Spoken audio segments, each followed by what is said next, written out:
महासंहिताः इतीमा महासंहिताः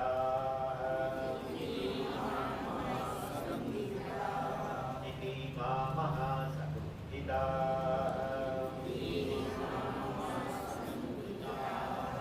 य एवमेता महासंहिता व्याख्याता वेद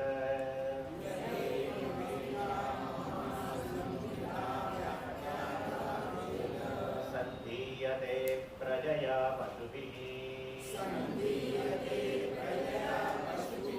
ब्रह्मवर्चसेनान्नाद्येन सुवर्गेण लोकेन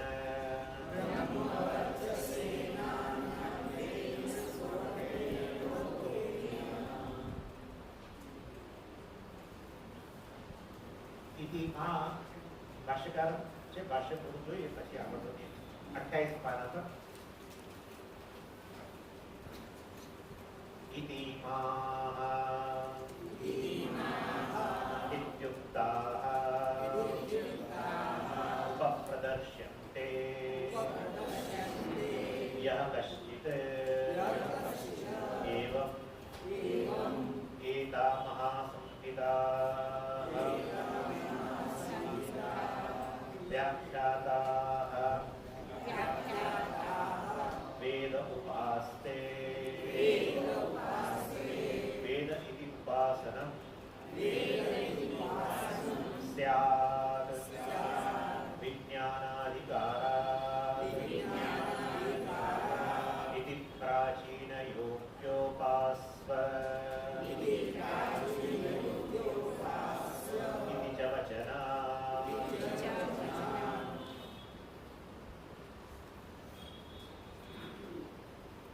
इति इमाः इत्युक्ताः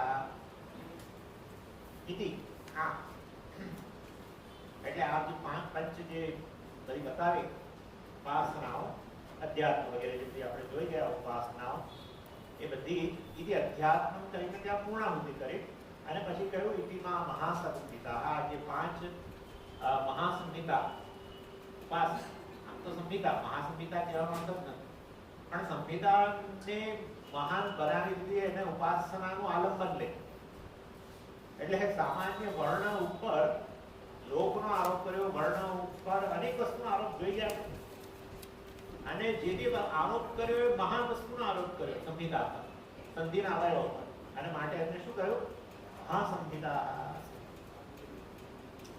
इति उक्ताः उपप्रदर्शन्ते અને આ વસ્તુ જે આપણે પાંચ પંચ જે ઉપાસનાઓ જે છે એ જે કહી ગયા છે એ વાસ્તવમાં હવે ફરી પોઈન્ટ આઉટ કરે છે અર્થાત કહે છે કે આ જે ઉપાસનાઓ તો શા માટે તમે ફરી એનો ઉલ્લેખ કરવા માંગો છો ઉપપ્રદર્શનને કારણ કે અમારે તમને એનું ફળ કેમ ઉપાસનાનું ફળ નહીં કે ત્યાં સુધી તમે કરવાના નથી માટે અમે ઉપાસનાનું વર્ણન કરી દીધું સંહિતાના કયા ઘટક પર શેનો આરોપ કરો વગેરે બધું અમે કહી દીધું પરંતુ હવે અમે તમને ઉપાસના કરવાથી ઉપાસકને શું પ્રાપ્ત થાય છે એની વાત કરવા અને માટે યહ કશ્ચિત જે કોઈ પણ યહ કશ્ચિત નો અર્થ છે જે કોઈ પણ કશ્ચિત શબ્દનો અર્થ થાય સંપત કોણ કરશે ખબર નથી અને માટે યહ કશ્ચિત એવમ આ પ્રકારે જે પ્રકારે અમે કહું છે તે પ્રકારે અધ્યાત્મના જે ઘટકો હતા એને સંહિતાના જે તે ઘટક અધ્યાત્મ શરીરના ઘટકોમાં અધરાહન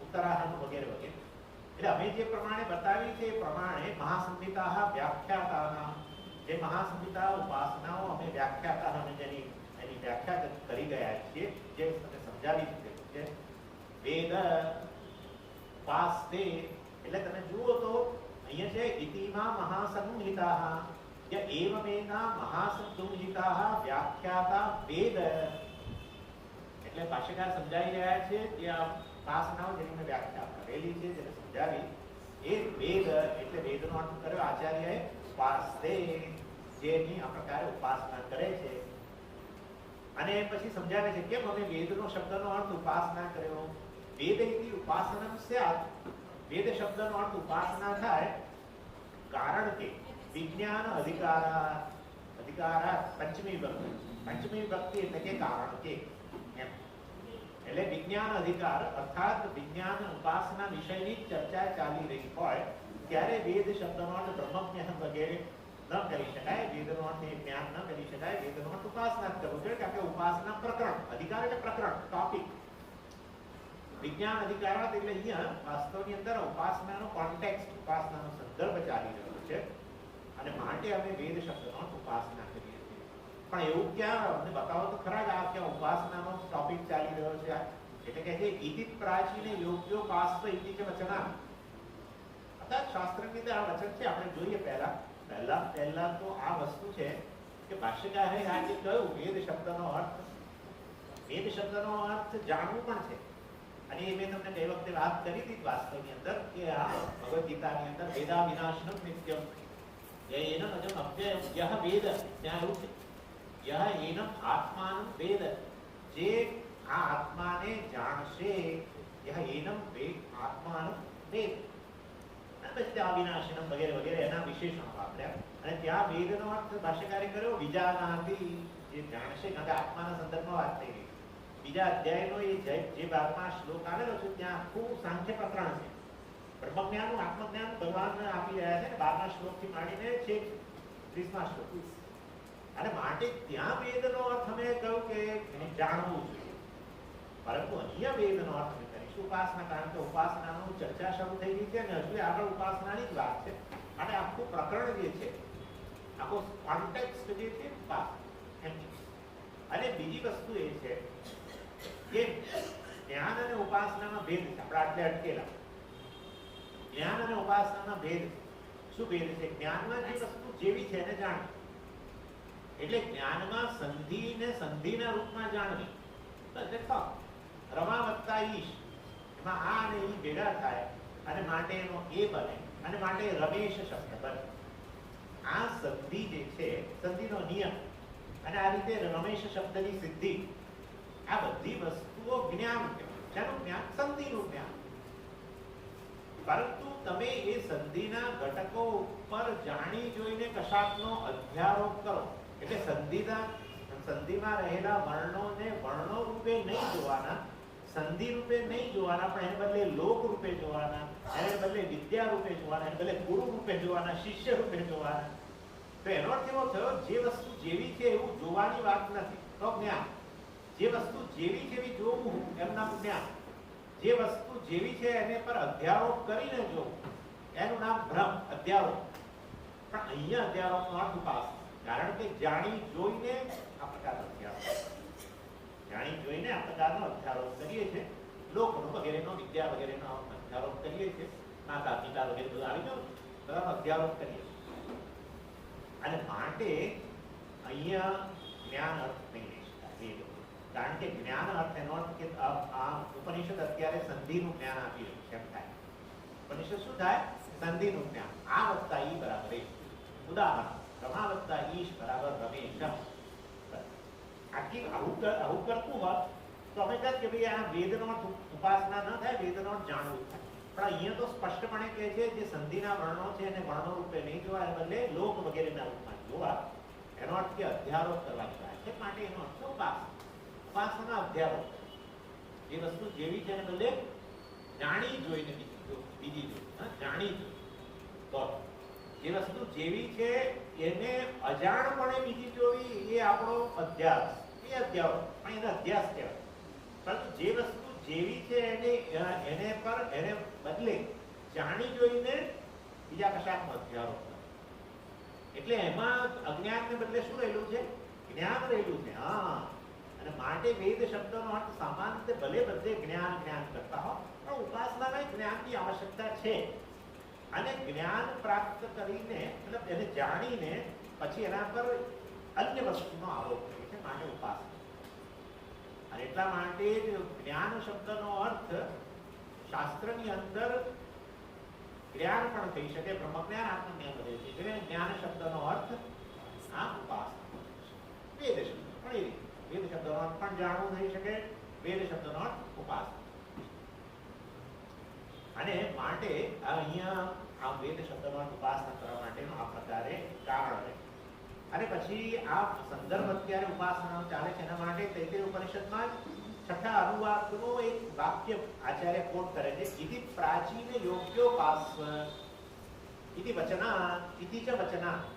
વળી આ વચન રહેલું હોવાને કારણે, આ મંત્ર પણ રહેલો હોવાને કારણે, જે ઉપાસનાનો નિર્દેશ કરે છે એવો મંત્ર આગળ જ આવી રહેલો હોવાને કારણે આ આખો સંદર્ભ અહીંયા શેનો ચાલી રહ્યો છે? અને માટે પ્રાચીન યોગ્ય, પ્રાચીન વિદ્યાયા યોગ્ય, જે પ્રાચીન વિદ્યાની અંદર અર્થાત ઉપાસના કે પ્રાચીન વિદ્યા છે. આ બધી વૈદિક ઉપાસનાઓ છે, કોઈ અર્વાચીન વિદ્યા છે જ નહીં. અર્વાચીન વિદ્યામાં ઉપાસનાની કોઈ વાત જ નથી, હે ને? અને માટે પ્રાચીન વિદ્યા છે. વેદમાં રહેલી ઉપાસના પ્રાચીન વિદ્યા. એટલે કે જે એ પ્રાચીન યોગ્ય એ પ્રાચીન વિદ્યામાં જે યોગ્ય છે, જે ફિટ છે એવા હે મુમુક્ષુ ઉપાસ્વ, ઉપાસના કર. એ પ્રાચીન યોગ્ય ઓ સ્ટુડન્ટ, જે આ રીતે પ્રાચીન વિદ્યામાં અત્યંત કુશળ છે, ઉપાસનામાં જે કુશળ છે, એવા તું ઉપાસ્વ, ઉપાસના કર. અને માટે આખો સંદર્ભ, આ પ્રકરણ છે શું ચાલી રહ્યું છે? ઉપાસના પ્રકરણ ચાલી રહ્યું છે. માટે વેદ શબ્દનો અર્થ જાણવું એને ઉપાસના.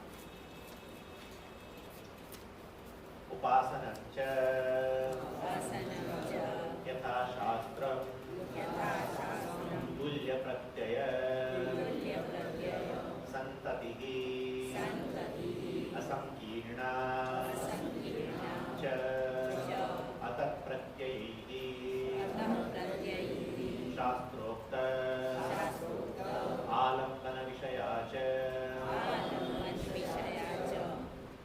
ભાષ્યકાર હવે ઉપાસના એટલે શું એ સમજાવી રહ્યા. પહેલા તો નક્કી કર્યું કે વેદ શબ્દનો અર્થ મેં ઉપાસના કર્યો છે એનું કારણ છે, અને હવે ઉપાસના એટલે શું એ સમજાવી રહ્યું. સામાન્ય રીતે ઉપાસના એટલે ધ્યાન એવો અર્થ થતો હોય છે, પણ એવું નથી, એવું અહીંયા આચાર્ય સમજાવશે. એટલે ઉપાસના ચ, ઉપાસના અર્થાત યથાશાસ્ત્ર. યથાશાસ્ત્ર એટલે શાસ્ત્રનું અતિક્રમણ કર્યા વગર. આ સમાસ છે. શાસ્ત્ર અનતિક્રમ્ય યથાશાસ્ત્ર. આવું જ્યારે પહેલા યથા શબ્દ વાપરે એનો અર્થ કે યથાશાસ્ત્ર હોય તો શાસ્ત્રને અનુસરીને, યથાનો અર્થ એને અનુસરી, અર્થાત શાસ્ત્રનું અતિક્રમણ કર્યા વગર યથાશાસ્ત્ર. એટલે ઉપાસનાની વ્યાખ્યા આપે છે. ઉપાસનાનો અર્થ છે યથાશાસ્ત્ર, શાસ્ત્રનું અતિક્રમણ કર્યા વગર, અર્થાત શાસ્ત્રમાં જે કહેવામાં આવ્યું છે એને અનુરૂપ તુલ્ય પ્રત્યય સંતતિ. સંતતિ એટલે ફ્લો, પ્રવાહ. અને તુલ્ય પ્રત્યય સંતતિ, તુલ્ય એટલે સમાન, પ્રત્યય એટલે વૃત્તિ, એટલે સજાતીય વૃત્તિનો પ્રવાહ. એને તુલ્ય પ્રત્યય સંતતિ કહેવાય. સજાતીય વૃત્તિ એટલે શું પણ સમજ છે? સજાતીય વૃત્તિ અર્થાત બધા જ વૃત્તિનો વિષય એક છે, એને સજાતીય. સમાના જાતિઃ યસ્યાઃ વૃત્તેઃ ઇતિ સજાતીય વૃત્તિ ઇતિ સજાતીયા. અને પછી બેવું કરો તો સજાતીય વૃત્તિ બને, અથવા તો છૂટું રાખો તો સજાતીયા વૃત્તિ. એટલે સમાન વિષય. એવું નહીં કે આ સજાતીય વૃત્તિનો પ્રવાહ એટલે મનમાં એક વિચાર જે આવ્યો, ભગવાનને દાખલા તરીકે દર્શન કર્યા, બરાબર, વૃત્તિનો વિષયના રૂપમાં આપણે ભગવાનને જોયા, બસ હવે સ્ટેન્ડ સ્ટીલ, બિલકુલ હલે જ નહીં. તો આપણે કહીએ કે સ્વામીજી મને ધ્યાન લાગી. અર્થાત વિષ્ણુના વિષયના આકારની વિવિધ વૃત્તિઓ ચાલી રહી હોય તો પણ વિષ્ણુનું જ ધ્યાન થઈ રહ્યું કહેવાય. પણ વિષ્ણુને બદલે વિષ્ણુભાઈ પર પહોંચી જાય તો પછી એ વિજાતીય વૃત્તિ. એટલે એ સમજાવશે તુલ્ય પ્રત્યય સંતતિ અસંકીર્ણા. અસંકીર્ણા જે છે એનો અર્થ કે બીજા પ્રકારની અર્થાત વિજાતીય વૃત્તિઓના પ્રભાવમાં આવ્યા વગર, વિજાતીય વૃત્તિઓ દ્વારા વિક્ષિપ્ત થયા વગર. અસંકીર્ણ, સંકીર્ણ એટલે વિક્ષિપ્ત, અસંકીર્ણ એટલે વિક્ષિપ્ત થયા વગર. અર્થાત મનની અંદર કેવળ વૃત્તિનો વિષય એક જ. વૃત્તિઓ કરોડો ઉત્પન્ન થાય પણ બધાનો વિષય કેવળ એક. વિષ્ણુ હોય, જે પણ હોય, કારણ કે આપણે ઉપાસનાની વાત કરીએ. એટલે આ રીતે વૃત્તિ વિષય જે સમાન રહેતો હોય એવી સર્વ વૃત્તિઓ સજાતીય વૃત્તિઓ કે. એટલે આચાર્ય કહે છે યથાશાસ્ત્ર તુલ્ય પ્રત્યય સંતતિ અસંકીર્ણા. આટલું ઉપાસનાની વ્યાખ્યામાં આટલું પદ્યું પહેલા. યથાશાસ્ત્ર શાસ્ત્રને અનુરૂપ શાસ્ત્ર પ્રતિક્રમણ, અથવા શાસ્ત્રમાં જે કર્યું છે એ પ્રમાણે ઉપાસ્ય વિષય સમાન રહેતો હોય એવી બધી જ વૃત્તિઓનો પ્રવાહ જે છે એને ઉપાસના કહેવાય. હવે સમજી ગયા? ચ આ બધું ઉમેરો, આ વ્યાખ્યા બાકી છે એમ કે ચ શું અતત પ્રત્યયી અસંકીર્ણ. અતત પ્રત્યયી અસંકીર્ણ વિજાતીય વૃત્તિઓ. અસંકીર્ણ શબ્દ અહીંયા લેવાનો છે, પહેલા મેં ખાલી સમજાવવા માટે લીધો. એટલે તુલ્ય પ્રત્યય સંતતિ એક, અને અતત પ્રત્યયી અસંકીર્ણ. તત એટલે ઉપાસનાનો વિષય વિષ્ણુ, અતત વિષ્ણુ સિવાય બીજા વિષ્ણુભાઈ. એટલે અતત પ્રત્યય, પ્રત્યય એટલે વૃત્તિ, તત એટલે ઉપાસ્ય વિષય સિવાય, અતત એટલે અહીં ઉપાસ્ય વિષય સિવાયની વૃત્તિ એટલે વિજાતીય. આ આચાર્યની વ્યાખ્યા. અતત પ્રત્યયી અસંકીર્ણ અર્થાત વિજાતીય વૃત્તિઓ દ્વારા વિક્ષિપ્ત થયા વગર. બીજો પાઠ વ્યાખ્યા. શેની વ્યાખ્યાનો? ઉપાસનાની વ્યાખ્યા. પહેલો પાઠ આવ્યો યથાશાસ્ત્ર તુલ્ય પ્રત્યય સંતતિ. બીજો પાઠ આવ્યો એટલે પેલું વચ્ચે ચ મૂકે છે, ચ એટલે જોડો, અને અતત પ્રત્યયી અસંકીર્ણા બે. ત્રીજું શાસ્ત્રોક્ત આલંબન વિષયા ચ. ત્રીજું પણ શાસ્ત્રોક્ત આલંબન શાસ્ત્રોક્ત વિષય. એટલે હવે આ ઉપાસનામાં બે વસ્તુ હોય છે. એક છે આલંબન, જેના ઉપર એના એ ઉપાસ્ય દેવતા કે જે હોય વિષય એનો અધ્યારોપ, એ શાસ્ત્રોક્ત હોવું જોઈએ. મને ઈચ્છા છે કે બસ મારા ઘડાની પર શિવજીનું ધ્યાન કરું, આવું ના. એ એમણે કહ્યું હોય કે શિવલિંગ જ જોઈએ તો એ શિવલિંગ પર જ શિવજીનું ધ્યાન થાય. પણ શિવલિંગ એ પથ્થર છે અને સ્વામીજી શાલિગ્રામ એ પથ્થર જ છે, તો શાલિગ્રામ પર હું શિવજીનું ધ્યાન કરીશ અને શિવલિંગ ઉપર જે છે એની પર હું વિષ્ણુનું ધ્યાન કરીશ. ના, શાસ્ત્રોક્ત આલંબન જોઈએ, શાસ્ત્રોક્ત વિષય. એટલે મને એવું થાય છે કે આપણે એર કન્ડિશનરનું ધ્યાન કરીએ તો શું? તમે આમ તો કહો છો સર્વમ ખરું ઇદમ બ્રહ્મ, આ બધું બ્રહ્મ છે, તો પછી ગમે તે પરમેશ્વર તો ગમે તે રૂપમાં તમે એનું ધ્યાન કરી શકો છો. ના, આ લાયસન્સ ખાલી શાસ્ત્ર પાસે છે. કયો વિષય લેવો છે, એની ઉપાસના કરવી. ઉપાસ્ય વસ્તુ જે છે એને ઉપાસનાનો વિષય. ઉપાસ્ય ઇઝ ઇક્વલ ટુ ઉપાસના વિષય. અને શેના ઉપર અધ્યારોપ કરશો? આલંબન. જેમ કે સંધિતા જે સંધિ જે છે આલંબન કહેવાય, અને સંધિ પર લોકનો જે આરોપ કર્યો વિષય કહેવાય. અને એવી ઉપાસના જે છે એને આપણે અધિલોક ઉપાસના કહીએ. બરાબર? એવી રીતે શાસ્ત્રોક્ત આલંબન શાસ્ત્રોક્ત વિષય. કઈ પણ માનતા પિતા અરે માતા પૂર્વ રૂપક ને પિતા ઉત્તર રૂપક. માં છે એ આને બદલે માને જોઈ. આ જે છે રમાવત્તા ઈશ, એટલે આ ને ઈશ વચ્ચે સંધિ થવાની છે, તો આ પૂર્વ વર્ણ કહેવાય, ઈ ઉત્તર વર્ણ કહેવાય. તમે કહ્યું આને ઠેકાણે માને છે અને ઈને ઠેકાણે પિતાને છે, તો મને તો આવું બધું મને નથી પાડતું. હું તો કહું કે આ ને ઈને ઠેકાણે તમે કહેતો હતો આમાં મારો દીકરો જોઉં ને ઈમાં મારી દીકરી જોઉં, તો આવું ના થાય. અર્થાત શાસ્ત્રોક્ત વિષય શાસ્ત્રોક્ત, એટલે ઉપાસનમ શાસ્ત્રોક્ત આલંબન વિષયા. પહેલી વ્યાખ્યા કવિ. ત્રીજી છે પહેલા કો ગમે ઉપાસનમ યથાશાસ્ત્રમ તુલ્ય પ્રત્યય સંતતિ. બીજી ઉપાસનમ અતત પ્રત્યયી અસંકીર્ણ. થઈ ગયું? ઉપાસના કહેવાય. અને આ ઉપાસના બે પ્રકારની છે. એક છે સંપત ઉપાસના અને બીજી છે અહંગ્રહ ઉપાસના. સંપદ ઉપાસનામાં વિષય અને આલંબન બંને મારાથી જુદું છે. જેમ કે અત્યારે સંહિતા ઉપાસના જોઈ, એમાં આ અને ઈ, બરાબર ને? એમાં આની ઉપર આપણે લોકનો આરોપ કર્યો, એટલે આ વર્ણ જે છે એ પણ મારાથી ભિન્ન છે, એની પર જેનો અધ્યારોપ કરવામાં આવ્યો હોય લોક જે પણ લોક હોય એ પણ મારાથી, અને સંપદ ઉપાસના કહેવાય જેમાં વિષય અને આલંબન બંને મારાથી જુદા. અહંગ્રહ ઉપાસના જે છે એમાં અહમનું આલંબન, એટલે આલંબન બહાર નહીં, હું પોતે જ આલંબન, અને મારા ઉપર અનેક વસ્તુનો આરોપ. જાણી જોઈએ જેમ કે આ જે મસ્તક જે છે એ વાસ્તવ આ મસ્તક વિરાટ પુરુષનું મસ્તક છે.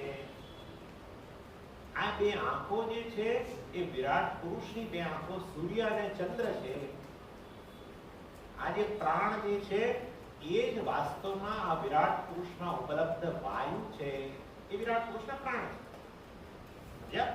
એટલે આ પ્રકારે તમે અહમ એટલે અહીંયા શરીર અને ચેતન ડેફિનેટલી, કારણ કે ઉપાસના કરનારો જડ કોઈ હોય એટલે આ જે છે પોતાનું આલંબન લઈને આ શ્રેષ્ઠ વસ્તુ ઉત્કૃષ્ટ વસ્તુનો આરોપ પોતાના ઉપર.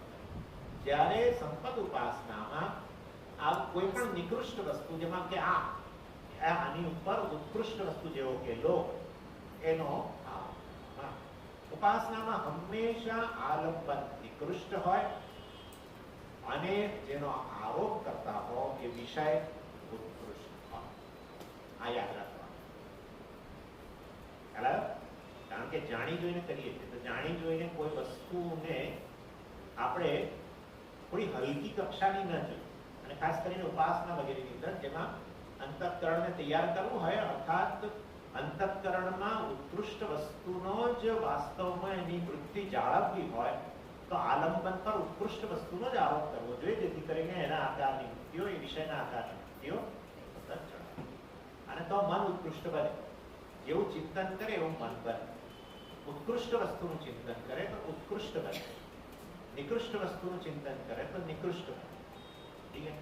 અને માટે આ રીતે આ ઉપાસના જે અહંગ્રહ ઉપાસના છે એ આ પ્રકારની ઉપાસના છે જેમાં બહાર આલંબન નથી, હું જ આલંબન. નિધિધ્યાસન આના કરતા તદ્દન ભિન્ન વસ્તુ છે. નિધિધ્યાસનની અંદર તો આ આત્માના વાસ્તવિક સ્વરૂપનો વિચાર કરવાનો, અને માટે એમાં તો જ્ઞાનની વાત છે. જ્યારે અહીંયા અહમ જે શરીર ને જેને અહમ કહું છું એને આલંબન બનાવીને ઉપાસના કરું ત્યારે ભલે ને શ્રેષ્ઠ વસ્તુનો આરોપ કરો, વિરાટ પુરુષ સગુણ બ્રહ્મનો આરોપ કરો, પણ છતાં એ આરોપ જ છે. આરોપ અને જ્ઞાન ક્યારેય સાથે ન હોય. જ્યાં જ્ઞાન ત્યાં આરોપ ન હોય, આરોપ ત્યાં જ્ઞાન. પછી હમણાં તમે કહી ગયા કે આરોપ જ્ઞાન સહિત કરવાનું છે. બરાબર છે, બરાબર, જ્ઞાન સહિત કરવાનું છે, પણ છેવટે તો આ આલંબન જે છે એને ઉત્કૃષ્ટ વસ્તુના રૂપમાં જોવાની વાત છે. જ્ઞાન શું છે? ઘડાને ઘડો જોવો એટલે જ્ઞાન, પણ ઘડાને બદલે વિરાટ પુરુષને જોવો તો આરોપ જ છે. બરાબર છે? એ જ્ઞાન નથી. જ્ઞાન સહિત કરીએ છીએ. કયું જ્ઞાન છે? પહેલા જાણી લઈએ છીએ કે આ ઘડો છે, પણ છતાંય ઘડાને ઠેકાણે હું વિરાટ પુરુષનું આના પર આરોપ કરું છું, કારણ કે ઘડાને અર્થાત એ આલંબન અને વિષય જે છે એના વચ્ચે કઈક પ્રકારનું સામ્ય છે. હંમેશા એવું હોય. શાલિગ્રામ પર વિષ્ણુનો અધ્યારોપ કરીને આ ઉપાસના કરવાનું કારણ એટલું જ છે કે જે ગંડકીમાંથી મળે છે, ગંડકી નદી એમાંથી જે શાલિગ્રામ મળે છે એની અંદર શંખ અને ચક્ર બંને રહેલા છે. તમે જો તોડો તો ગાળો તો એમાં શંખ ચક્રના નિશાન બધા કોઈ પણ શાલિગ્રામ. ગંડકીમાં જેમ આપણે નર્મદેશ્વર બહુ હોય, નર્મદેશ્વર નર્મદાની અંદર જેટલા પથ્થર એટલા એવી રીતે ગંડકીની અંદર જેટલા પથ્થર એટલા શાલિગ્રામ. એટલે શાલિગ્રામનું જ્ઞાન છે કે આ શાલિગ્રામ છે, પથ્થર છે, એમાં આ પ્રકારની નિશાનીઓ છે. બીજી બાજુ વિષ્ણુનું પણ તમને જ્ઞાન છે કે વિષ્ણુ જે એક ચતુર્ભુજના રૂપમાં છે એ પણ શંખચક્રધારી છે, માટે એ શંખચક્રધારી અને અહીંયા શંખચક્ર રહેલા છે, માટે એના ઉપર વિષ્ણુનો આરોપ કરી શકાય. એટલે આરોપ કરતા પહેલા તમને બધી ખબર છે. તમને આલંબન શું છે એ ખબર છે, જેનો આરોપ કરવાનો છે વિષય પણ તમને પૂરેપૂરો. માટે જ્ઞાન સહિત અધ્યારોપ, પણ અધ્યારોપ છે ખરેખર શાલિગ્રામ શાલિગ્રામ જ છે. શાલિગ્રામ પથ્થર છે એ જ્ઞાન છે, શાલિગ્રામ વિષ્ણુ છે એ ઉપાસ છે, અધ્યાત્મ અને પછી ઉપાસ. સમજી ગયા? અને માટે વાસ્તવની અંદર સંપત ઉપાસના અને અહંગ્રહ ઉપાસના બંનેમાં, અને ખાસ કરીને અહંગ્રહ ઉપાસના હોય તો પણ અધ્યારોપ રહેલો છે. અને માટે નિધિધ્યાસનમાં તો મારા વાસ્તવિક સ્વરૂપના જ્ઞાનની વાત છે. અવિવેક વગેરેને કારણે શરીરને આત્મા માની લીધેલો છે, અને વાસ્તવમાં એ ભ્રમની નિવૃત્તિ કરવા માટે જ્ઞાન. એકમાં ભ્રમની નિવૃત્તિ છે, બીજામાં જાણી જોઈને ભ્રમ છે. સમજાય છે? અધ્યારોપ એટલે ભ્રમ. એકમાં જ્ઞાન સહિતનો ભ્રમ અને નિધિધ્યાસનમાં ભ્રમમાંથી નિવૃત્તિ. તદ્દન વિરુદ્ધ વસ્તુ છે. એટલે વાસ્તવની અંદર, પરંતુ અહીંયા ઉપાસનાનો ટોપિક ચાલે છે ને, અત્યારે બ્રહ્મ વિદ્યા આવશે ત્યારે એટલી બધી આવશે કે સ્વામીજી હવે આ ક્યારે હટાશે. પ્રચુર માત્રામાં બ્રહ્મ વિદ્યા આવશે, પ્રચુર માત્રામાં. બ્રહ્માનંદવલ્લી જે છે, બ્રહ્મ જ આનંદ સ્વરૂપ છે, એ વસ્તુને સિદ્ધ કરવા માટે મહામસ મોટી વલ્લી અથવા પ્રકરણ આવશે, અને એમાં ચર્ચાઓ બધી બહુ સુંદર છે. પરંતુ અત્યારે આ ઉપાસના પ્રકરણ છે. અત્યારે કેમ પહેલા ઉપાસના અને પછી કેમ બ્રહ્મ વિદ્યાએ ચર્ચા હું ઓલરેડી કરી. કેમ શા માટે આપણી ચર્ચા કરે છે આ એની ચર્ચા હું ઓલરેડી કરી. ચાલો પ્રસિદ્ધશ્ચ ઉપાસન શબ્દાર્થઃ લોકે ગુરુમ ઉપાસ્તે રાજાનમ ઉપાસ્તે ઇતિ यो हि गुर्वादिं संततम् उपचरति स उपास्ते इति उच्यते स च फलम् आप्नोति उपासनस्य. प्रसिद्धश्च उपासन शब्दार्थः लोके. પ્રસિદ્ધશ્ચ એટલે વાસ્તવમાં ઉપાસના શબ્દનો લોકે જગતની અંદર વાસ્તવમાં અર્થ પ્રસિદ્ધ છે. ગુરુ ઉપાસ્તે રાજાનમ ઉપાસ્તે, રાજાની ઉપાસના કરું છું, ગુરુની ઉપાસના કરું છું. આ ભગવાને જ આપેલો શબ્દ છે હે ને. અમાનિત્વમ અદંભિત્વમ અહિંસા શાંતિ આર્જવમ આચાર્યો આચાર્યની ઉપાસના. એટલે ભાષ્યકાર બહુ વિચારીને વાપરે છે. એટલે કે લોકમાં પ્રસિદ્ધ છે આચાર્યની ઉપાસના, ગુરુની ઉપાસના, રાજાની ઉપાસના. હવે એમાં તમે ક્યાં એટલું ધ્યાન કરવાના છો? ગુરુજીની સામે બેસાડ, ગુરુજી સામે બેસી જાઓ. હવે સામે બેસાડ્યા તો ખરા, અને પછી કે તમે આલંબન છો, હું તમારા ઉપર બીજી કોઈ ઉત્કૃષ્ટ વસ્તુનો આરોપ કરીશ, તમે તો નિકૃષ્ટ છો. આવું એટલે ઉપાસના શબ્દ જે છે એ લોકની અંદર ટ્રાન્ઝેક્શન, વ્યવહારની અંદર જુદા અર્થમાં વપરાય છે. માટે ઉપાસનાનો અર્થ આમ કરીને એવું માની નહીં લેતા એમ કે. એટલે ખાસ કરીને આપણે ઉપાસનાનો અર્થ શું કરતા હોઈએ છીએ? એક નિશ્ચિત સમયે આપણે જે ધ્યાન કરીએ છે તે ઉપાસ્ય દેવતા, એને આપણે ઉપાસના કહીએ, ધ્યાન કહીએ. એટલે એ અર્થ જે છે એનાથી જરા જુદો અર્થ અહીંયા આપી રહ્યા છે. કારણ કે એ અર્થ ગુરુની ઉપાસના કે આચાર્યની ઉપાસના, રાજાની ઉપાસનામાં આવો અર્થ લાગુ ન પાડે છે. અને માટે ઉપાસનાનો અર્થ થાય છે જેવી રીતે આ આપણે ધ્યાન વગેરે છે એમાંય પણ આપણું મન જે છે, મનની વિવિધ વૃત્તિઓ છે, એ કેવળ એક વિષયને વરેલી હોય છે, જેને મેં સજાતીય વૃત્તિ કહી. એટલે ઉપાસનાની અંદર કમિટમેન્ટ છે, આટલું ખબર પડે છે. એ કમિટમેન્ટ અહીંયા લઈ આવવાનું. ધ્યાનમાં પણ એક ઉપાસ્ય દેવતાને મારું મન ભરેલું રહે અથવા ભરેલું રહેવું જોઈએ. હા, મેં કહ્યું પ્રમાણે વિષ્ણુપતિ વિષ્ણુભાઈ પર પહોંચી જાઓ, આપણા વિષ્ણુભાઈ છે એ નહીં. અર્થાત કહેવાનો આશય એટલો છે કે ઉપાસનાની સફળતા પણ એ આપણે કેવા વરેલા છીએ ઉપાસ્ય વિષયને, ઉપાસ્ય દેવતાને, એના પર આધાર. એવી જ રીતે અહીંયા પણ એ પ્રકારે જ કરવામાં આવે છે. જ્યારે ગુરુ ઉપાસ્તે કહ્યું, આચાર્યની ઉપાસનાનો અર્થ વાસ્તવમાં એક નિશ્ચિત સમયે આચાર્યનું ધ્યાન નહીં, પરંતુ આપણો સમગ્ર જાગ્રત કાળ આચાર્યને સમર્પિત કર્યો. એટલે આચાર્ય ઉપાસનાની જ્યારે વ્યાખ્યા કરી ત્યારે મેં કહ્યું કે આચાર્ય એવા હોય કે જેને સેવાની જરૂર ના હોય, અને શિષ્ય એવો હોય કે જે સેવા માટે તત્પર હોય, એને આચાર્ય ઉપાસના. શિષ્યમાં તત્પરતા છે, આચાર્યને થાય કે ભાઈ આ ચેલા આવ્યા છે, શિષ્ય આવ્યા છે ને એનામાં આવી સેવા કરવાની વૃત્તિ છે, તેનો બરાબર કસ કાઢવું. તો એ વસ્તુ જરા જુદી છે.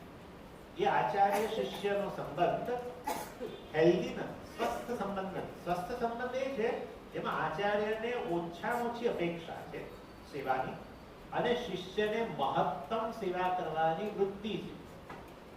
સેવા વૃત્તિને ભરેલો કોઈ પણ કામ માટે તૈયાર. અને જ્યારે શિષ્ય સેવા કરવાની આવી તત્પરતા ધરાવતો હોય, જાગ્રત કાળે આચાર્ય જે પણ તે કરવા માટે તૈયાર રહેતો હોય, તો એ વ્યક્તિ માટે એમ કહેવાય સહ ગુરુ ઉપાસતે. આ ગુરુની ઉપાસના કરે છે. એના લીધે રાજાને ઉપાસના. રાજાને વરેલા, વડાપ્રધાનને વરેલા હોય, બધા સચિવો, મંત્રીઓ, એને બધો સ્ટાફ, બધા કોને વરેલા? છેવટે વડાપ્રધાનને વરેલા. એટલે જાગ્રત કાળે જે કઈ એક્ટિવિટી એ લોકો જે કઈ ઓફિસમાં વર્ક વગેરે બધું કરતા હોય, છેવટે બધું વડાપ્રધાનને ધ્યાનમાં રાખીને, ભલે પોતપોતાના ડિપાર્ટમેન્ટમાં કામ થતું હોય, પણ છેવટે બધો કંટ્રોલ ક્યાં છે? ત્યાં એની. એટલે અને એવી વ્યક્તિ જે છે આ રાજાનો ઉપાસતે એવું કહી શકાય. યોગી ગુરુવાદિન સંતતમ ઉપચરતી સહ ઉપાસતે ઇતિ ઉચ્યતે. કારણ કે ગુરુવાદિન, ગુરુ વગેરેને, ગુરુ આદિન, ગુરુવાદિન, આદિન એટલે વગેરે, ગુરુ રાજા, રાજાની વાત છે, ગુરુ રાજા વગેરેને યહ હિ, એટલે વાસ્તવમાં જે આ પ્રકારે હંમેશા ગુરુ વગેરેની સંતતમ હંમેશા ઉપચરતી સેવા કરે છે, સૌ ધ ટીચર કે સૌ ધ કિંગ જે પણ હોય, સહ ઉપાસતે ઇતિ ઉચ્યતે, એ ઉપાસના કરી રહ્યો છે એવું કહેવાય. ઉચ્યતે એવું કહેવાય. ટપ્પણી પ્રયોગ છે. સચ ફલમ આપનોતિ ઉપાસનસ્ય. અને એવી વ્યક્તિને એ આ વરેલો છે એનું કમિટમેન્ટ જે છે એનું ફળ મળતું હોય. જે પણ વ્યક્તિ જે બીજી વ્યક્તિને ભરેલો હોય એ વ્યક્તિને ફળ તો પ્રાપ્ત થાય, ફળ પ્રાપ્ત થાય. આપણે બધા દાખલા તરીકે સ્વામીજીને ભરેલા હોય, સ્વામીજી એક નાનું મોટું કામ સોંપે, આપણે એમ કરતા હોઈએ, હંમેશા તત્પર હોઈએ, આજે કાલે પરમ દિવસે, વર્ષ પછી, 2 વર્ષ પછી, તો આપણને ફળ પ્રાપ્ત થાય, લૌકિક અને અલૌકિક. કારણ કે કર્મ છે, સમજો, કર્મ હોવાને કારણે કર્મફળ નિશ્ચિત છે અને શ્રેષ્ઠ કર્મફળ છે. આ બધી વસ્તુઓ સારું કર્મફળ છે, સુકૃતમ છે. માટે બધી વસ્તુઓનું પુણ્ય એ જમા થતું હોય છે, અને પુણ્ય આપણા જીવનમાં બીજી રીતે પછી દેખા દેતું હોય છે. આમાં આચાર્યો કોઈ ક્લેમ ના કરે કે મારી સેવા કરી એટલે આવું ના હોય, પણ આ પ્રકારે હોય છે. કારણ કે આચાર્યની જે સેવા જે છે શ્રેષ્ઠ કર્મ છે, પુણ્ય કર્મ. અને કે છે સચ ફલમ આપનોતિ, એ વ્યક્તિ ફળ પ્રાપ્ત કરે છે. શેનું? વાસનસ્ય, વાસનાનું ફળ પણ પ્રાપ્ત કરે. અને હવે બતાવે છે કે કયું ફળ છે, હજુ સુધી બોલ્યા નહીં. બોલો હવે કે છે છેલ્લે, અતઃ અત્રાપી યહ એવં વેદ સંદીયતે પ્રજાતિભિઃ સ્વર્ગાંતૈઃ પ્રજાતિફલાનિ આપ્નોતિ ઇત્યર્થઃ. અત્રાપી એટલે જેવી રીતે અન્ય જગ્યાએ વેદની અંદર ઉપાસના પ્રકરણ જ્યાં જ્યાં હશે ત્યાં ત્યાં ઉપાસનાનું જે તે ફળ બતાવેલું હશે, એવી રીતે અહીં અત્ર અપી, અહીં પણ. અત્ર એટલે અહીં, અપી એટલે પણ. Here also. યહ એવં વેદ, જે આ પ્રકારે, યહ એવં ઉપાસતે, હું કહી શકું ને, જે આ પ્રકારે ઉપાસના કરશે. શાસ્ત્રમાં બતાવી છે પ્રકારે સંધીયતે અર્થાત એ પ્રકારે ઉપાસના કરશે.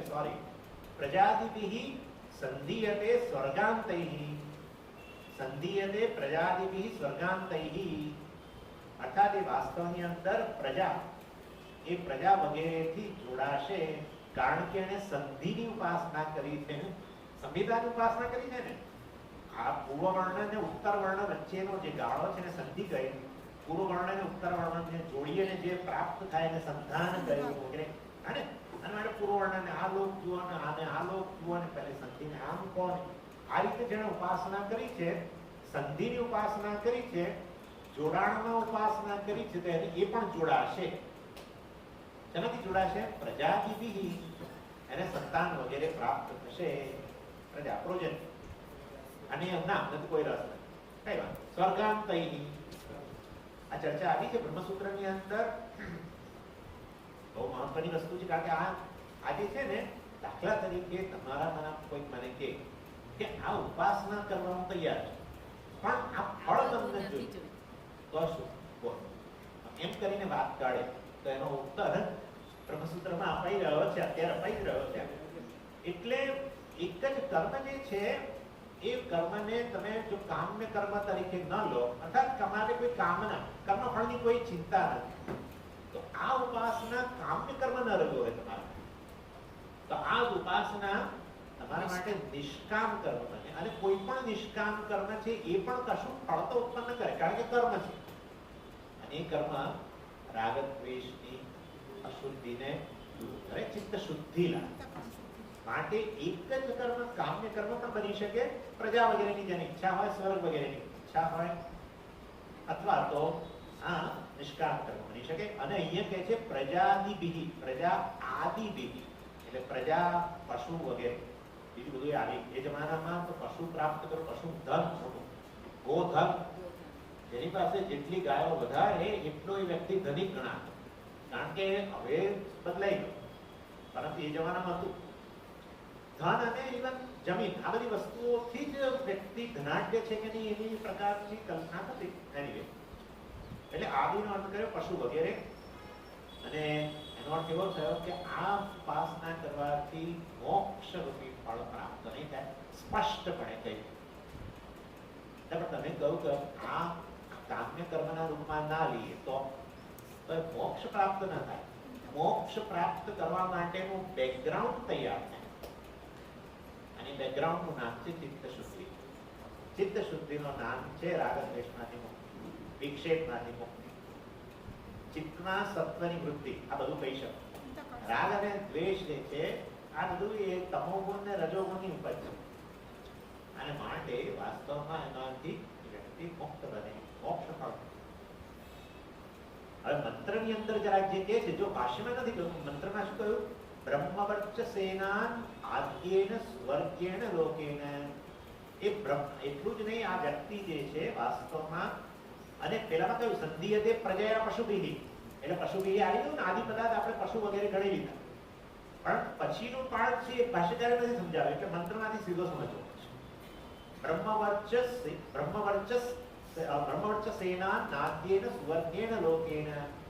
એટલે આ વ્યક્તિ જે છે આ પ્રકારની ઉપાસના કરનારો એ બ્રહ્મવર્ચસ વગેરે ધરાવવાનો. બ્રહ્મવર્ચસનો અર્થ આપણે બ્રહ્મ તેજ કરીએ, વર્ચસનો અર્થ તેજ.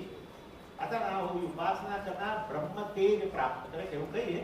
પરંતુ બ્રહ્મનો અર્થ છે વેદ, અને વેદનું તેજ પ્રાપ્ત કરે છે. અર્થાત એ આ વ્યક્તિ જે છે વેદનો સ્વાધ્યાય કરી શકે છે, વેદનું પઠન કરી શકે છે, વેદનું અધ્યયન કરી શકે છે, વેદને મેમોરાઇઝ સ્મૃતિમાં પણ રાખી શકે છે. અને જ્યારે પણ જરૂર પડે ત્યારે એને બહાર, આપણને તો આવું થાય ને, સમજી આપણને શ્લોક પૂછે તો પેલો શ્લોક એક વખતે યાદ ના આવે, ક્લાસ પૂરો થઈને બહાર નીકળે, અરે આ તો.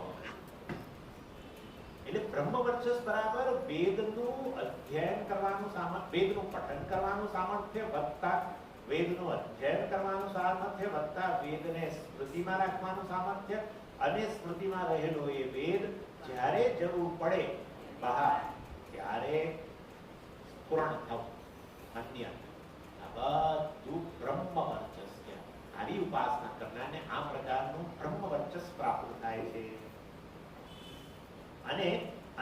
અન્નાદ્યેન, હે ને, બ્રહ્મવર્ચસેન અન્નાદ્યેન, અન્નાદ્યેન અર્થાત શ્રેષ્ઠ એને ભોજન પ્રાપ્ત.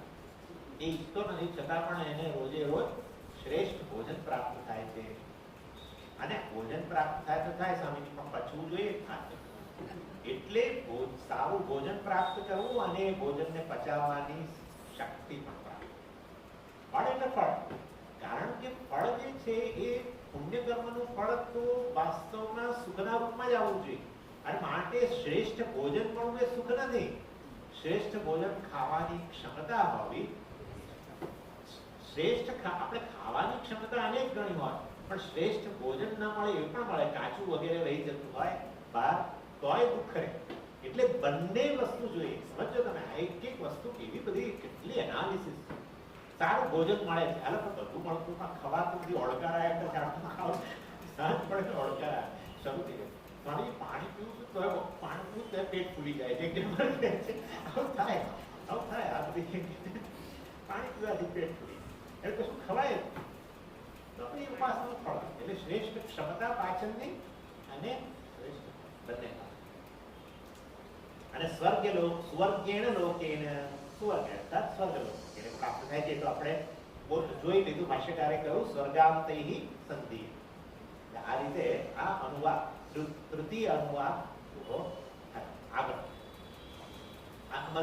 આજે જે શાંતિ મંત્ર છે એની સરસ સમજ પણ આપેલી છે, આપણે જોઈએ. યશ્છંદસા વૃષભો વિશ્વરૂપઃ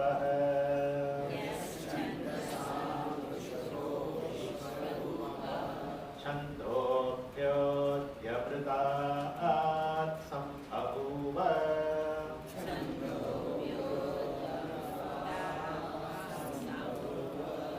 સમિદ્રો મેધયા સ્પૃણોતુ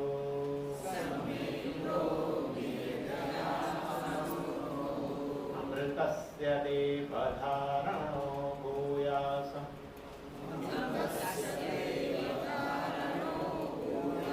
શરીરં મે વિચર્ષણં જીહ્વા મે મધુમત્તમા કર્ણાભ્યાં ભૂરિ વિશ્રુવં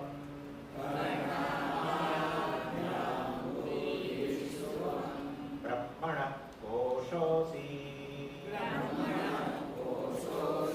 મેધયા પીતઃ શ્રુतं મે ગોપાય આવહન્તિ વિતન્વાના. પછીના મંત્ર સાથે છે, પરંતુ આ શાંતિ મંત્ર આપણો આટલો જ છે. શ્રુતમ મે ગોપાય ઓમ શાંતિ. ભાષ્ય, આ મંત્ર ભાષ્યમાં સમજાવે છે એટલે ભાષ્યમાં જ એને આખો સમજી લઈએ શાંતિ મંત્રને. યશ્છંદસા ઇતિ મેધાકામસ્ય શ્રીકામસ્ય ચ તત્પ્રાપ્તિ સાધન જપ હોમૌ ઉચ્યતે સમિદ્રો મેધયા સ્પૃણોતુ તતો મે શ્રિયમાવહ ઇતિ ચ લિંગદર્શના. એટલે અહીંયા બતાવે છે મંત્ર જે છે એ દ્વારા હવે આચાર્ય કહી રહ્યા છે વાસ્તવમાં બે પ્રકારના મંત્ર હોય છે. એક જપ માટે પ્રેર પ્રાર્થના, ઓરલ મૌખિક પ્રાર્થના અથવા તો જપ માનસિક, અને બીજા એ અર્થાત એવા કેટલાક મંત્રો છે જે જપ માટે છે, બીજા કેટલાક મંત્રો છે હોમ માટે. એટલે જપ હોમ, કેટલાક મંત્રો જપ માટે, કેટલાક મંત્રો હોમ માટે છે. અને તમે વાસ્તવમાં મંત્રને ચેન્ટ કરીને, મંત્રનું પઠન કરીને છેલ્લે સ્વાહા બોલો, એ બધા મંત્રો કયા મંત્રો કહેવાય? હોમ મંત્રો કહેવાય. હવે એવું છે કે કેટલાક વેદના મંત્રોની અંદર સ્વાહા હોતું નથી, માટે સ્વાહા મૂકવું પડે. કેટલાક મંત્રોની અંદર સ્વાહા હોય છે અને માટે ગણપતિનો જે મૂળ મંત્ર વગેરે જે છે, વશકામય મે સ્વાહા, શું છે ત્યાં, વશમાનય સ્વાહા વગેરે ભૂલી ગયો છે મંત્રનો આગળનો ભાગ.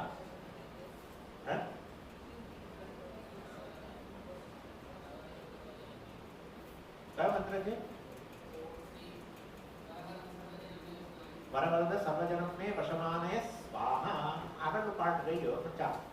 એટલે આ રીતે મંત્ર જે છે ગણપતિ મૂળ મંત્રમાં જ સ્વાહા રહે છે, એટલે એના દ્વારા નક્કી થઈ ગયું કે આ જપ માટે નથી, આ મંત્ર.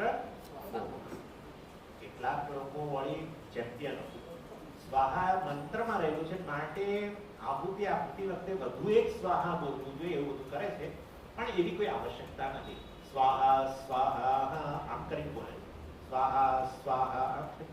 પરંતુ સામાન્ય કોઈ એવી વિશેષ વસ્તુ હોય તો મારા ધ્યાનમાં નથી, પરંતુ સામાન્ય રીતે હોમ મંત્રો જે છે એમાં કેટલાક મંત્રોમાં સ્વાહા રહેલો હોય છે, કેટલાક મંત્રોની અંદર સ્વાહા રહેલો.